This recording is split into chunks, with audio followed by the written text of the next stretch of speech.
Avant d'investir dans la crypto-monnaie, rassure-toi de te poser ces trois questions.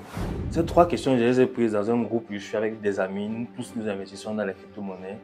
Et je pense que j'ai trouvé cela pertinent de récupérer ces questions et d'en faire une vidéo et de partager avec vous sur la toile. Si tu ne me connais pas encore, je suis José Nkonga, technicien en réseau de sécurité, investisseur dans la crypto-monnaie depuis 2016. Dans cette vidéo, je partage avec toi mon expérience, qu'elle soit bonne ou mauvaise, afin que toi, tu puisses prendre les bonnes décisions et de vivre ce bull run-ci. Je suis également multi-investisseur dans plusieurs secteurs, notamment les LCD, les VTC et également dans le foncier. Mais ces vidéos viendront plus tard, suite à la vidéo. Si tu n'es pas encore abonné, rassure-toi d'être abonné et de cliquer sur la cloche de notification pour recevoir toutes mes autres vidéos.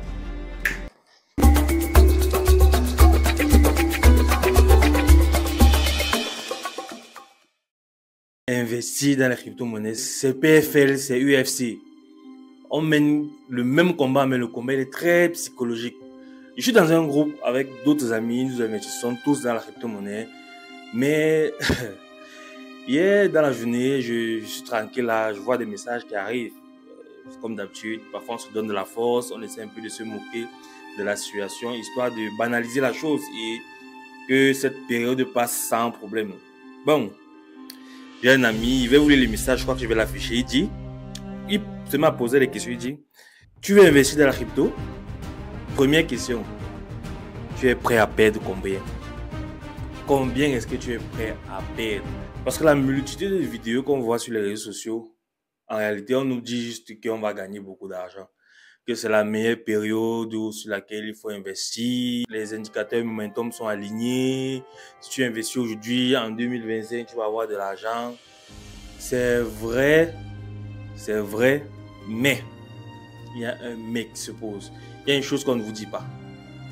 À un moment donné, vous allez être tellement découragé au point de vendre toutes vos positions et soit de vouloir sortir en break-even, c'est-à-dire au moins récupérer le capital, soit vous allez ressortir totalement en perte. C'est pour ça qu'il vient et dit, tu veux investir dans la crypto, tu es prêt à perdre combien? Il faut qu'on vous dise les choses telles qu'elles sont. Est-ce que tu sais que tu peux perdre dans la crypto? Pas parce que le projet va fuir. Je mets entre parenthèses les projets douteux, les scams, il y a d'autres projets là sur lesquels tu investis, les rock pools par exemple. Tout ça, je mets ça en parenthèse. Prenons en considération le fait que tu puisses investir sur des projets solides. Bitcoin, Ethereum, Tao, à forte capitalisation. Je ne veux pas entrer dans les détails d'analyse fondamentale de ces projets-là. Tu es prêt à perdre combien? Perdre combien? Ce n'est pas le Bitcoin qui va aller à zéro. Ce n'est pas Ethereum qui va aller à zéro. Mais tout viendra de toi. Est-ce que psychologiquement tu es prêt? Est-ce que mentalement tu es prêt? As-tu assez d'informations pour survivre à tout ceci? J'ai suivi une vidéo de crypto formation qui disait, si après ces 7 mois, 8 mois qui sont passés de baisse et de range, tu es encore dans l'univers des crypto-monnaies avec tes mêmes positions, alors tu es un guerrier. Tu es prêt à suivre la suite. Mais beaucoup n'ont pas pu résister. Beaucoup ont vendu même dans le silence. Et ils ne vont jamais vous dire. Mais s'ils sont là, ils font des vidéos. Peut-être qui sait, moi-même j'ai vendu. Vous savez, il y a des moments où je me lève, je ne veux même pas regarder les cours du marché. Je préfère me concentrer, je vais sur Twitter. C'est vrai que là-bas, il peut avoir, si le marché a extrêmement chuté durant la nuit, forcément, on va avoir des images là-bas, peut-être en montrant le Bitcoin en moins époussière. Mais la couleur rouge, il faut s'y adapter. C'est très important. Et dis-toi qu'il ne peut pas avoir un cycle aussi sans des périodes de baisse. Je vais essayer de mettre une image représentative du bull run 2017. À chaque fois qu'il y a des montées violentes, il y a aussi des baisses violentes. Et quand tu fais une perte de 50% sur le marché, pour remonter à ce même niveau, il te faut faire une plus-value de 100% sur le marché. Pour dire qu'à chaque fois que le marché a eu à monter avec violence, il y a eu des baisses de moins 30 à moins 40%. Mais qui ont été rattrapés par la suite naturellement. Mais est-ce que toi, tu vas avoir le courage d'attendre? Le rouge fait mal. Le rouge déçoit. Le rouge pousse à prendre des décisions qu'il ne faut même pas prendre quand tu investis dans les crypto-monnaies. Ton mindset, tu dois le travailler. Oui, ça c'est une très belle fourchette.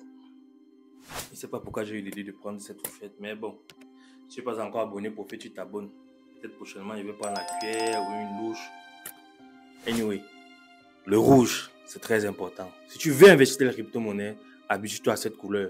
Travaille ton mindset, travaille ta patience. Parfois, il y a des moments où il faut se déconnecter du marché.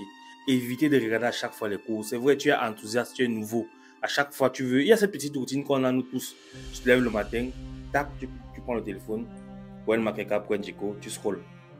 À un moment donné, c'est pas important de le faire. Si tu as fait tes recherches, tu as tes convictions sur certains actifs dont tu possèdes, mon ami, vis ta vie. Tu as d'autres projets, tu as d'autres activités, vas-y. Et la dernière question qui vient, es-tu prêt à te faire traiter de fou et de menteur? Moi, à la base, je suis fou. À la base, j'étais un menteur. Pour faire la petite histoire, quand je commençais les crypto-monnaies, j'étais tellement content. Et je crois que beaucoup de nouveaux, même actuellement, vous êtes dans le même état d'esprit. Vous voulez raconter à tout le monde, waouh, la blockchain, c'est quelque chose d'incroyable. Est-ce que tu savais qu'on ne peut rien effacer dans ce système-ci? Toutes les transactions sont validées dans plusieurs pays, avec plusieurs validateurs. Tu ne peux pas savoir qui valide. Est-ce que tu connais la différence qu'il y a entre un token et une crypto-monnaie? Ouais, ça c'est bien. C'est très bien. Surtout quand tu t'intéresses à la technologie, avant même de commencer à investir, tu mets le cœur. Moi, j'ai mis le cœur. Mais quand le revers de ceci, c'est il y avait des chuchotements en arrière, comme on dit, le mur a des oreilles. Et ces mots sont parvenus à moi, disant, est-ce que tu sais que Roustan a investi dans un truc en ligne? Vraiment, il croit que nous sommes fous. Hein. Il veut mettre mon argent dans ce que je ne vois pas. Voilà le français, voilà le langage que nous tous on a. Est-ce que je mettrais mon argent dans une activité dont je n'ai pas la même mise? Pourquoi? Tu n'as pas besoin d'avoir la même mise. Est-ce que tu comprends déjà ce que tu veux faire? Je suis un menteur. Mais j'arrête de devenir menteur quand ma vie change. On arrête de me voir. Et même quand on me voit, oh, tu as pris le poids, oh, tu as ceci. Non. Pourquoi a-t-on besoin d'en arriver là? Pour croire à une activité? Laissons que ce soit les crypto-monnaies. C'est vrai, il y a des activités qu'on a été proposées. Ça a l'air tellement évident, tellement facile. Mais il faut savoir que rien n'est facile dans tout ce qu'on fait. Rien n'est facile. Tout est difficile. Même ce qui paraît trop beau a sa part d'imperfection. Même dans la crypto-monnaie, naturellement, c'est de ça que je parle. C'est vrai, l'argent rapide existe, mais pas l'argent facile. Rapide dans le sens où il y a des multiples intéressants qu'on peut faire en moins d'une semaine, en moins d'un mois. Tout dépend aussi à quel moment tu es entré dans le marché. J'ai un ami qui est entré dans le marché lors de mon premier bull run. Il est arrivé lorsque nous étions dans la tendance extrêmement haussière. Je vais parler en termes de francs CFA, vous allez faire la conversion peut-être en dollars ou en euros. Il a investi la somme de 30 000 francs CFA. Nous étions en novembre 2017. Novembre 2017, oui. Au bout d'un mois, il est quitté de 30 000 francs CFA à plus de 400 000 francs. Et laissez-moi vous dire qu'à ce moment-là, moi, je lui avais demandé de ne pas vendre. Il a vendu sans me demander. Comment quelqu'un va quitter de 30 000 francs à 400 000, tu vas lui demander d'attendre. Tu vas attendre quoi, la lune? Non. Et aussi, c'était mon premier bull run. J'avais déjà eu à faire des multiples au-delà de ce qu'il a fait. Raison pour laquelle je lui ai demandé d'attendre. Mais c'était une erreur aussi de ma part. Je n'avais pas encore d'expérience. Je n'étais pas encore assez mûr dans cet écosystème-là. Mais après, il a vendu. Mais s'il avait gardé, j'ai regardé le PNL. Avant que ça ne fasse la mise à jour, son compte montait à plus d'1 million de francs CFA. Son compte montait à plus d'1 million de francs CFA. À un moment donné, essayons de faire les recherches. Parfois, tu peux arriver aussi au mauvais moment. J'ai un ami pour qu'il fasse des bénéfices sur le marché. Il a investi à la fin du bull run, notamment mon premier bull run. Il avait investi la somme de 100 000 francs. Malheureusement, le marché est tombé. Et c'est pendant ce bear market que j'ai continué ma période d'apprentissage. Et je lui ai demandé, si tu me fais confiance, ne vends pas. Laisse-le là. J'ai essayé de le motiver, de le galvaniser. Il m'a fait confiance déjà parce que nous sommes amis. 2 ans plus tard, le marché remonte. Ces 100 000 reviennent, le compte monte à 200 000. Je manage son portefeuille. Je demande qu'il vende, il passe en Ethereum. Il est sorti de ce marché avec cette position-là, qui était de 100 000 à 800 000 francs CFA. C'est vrai, le TRI n'était pas très bon. Le temps de retour sur investissement était de 2 ans, 2 ans et demi. Mais la patience, c'est la clé lorsque tu veux réussir sur le marché financier. Prends garde, mon ami. C'est pas la cour du roi Péto. Tu veux gagner, mentalement, il faut être prêt.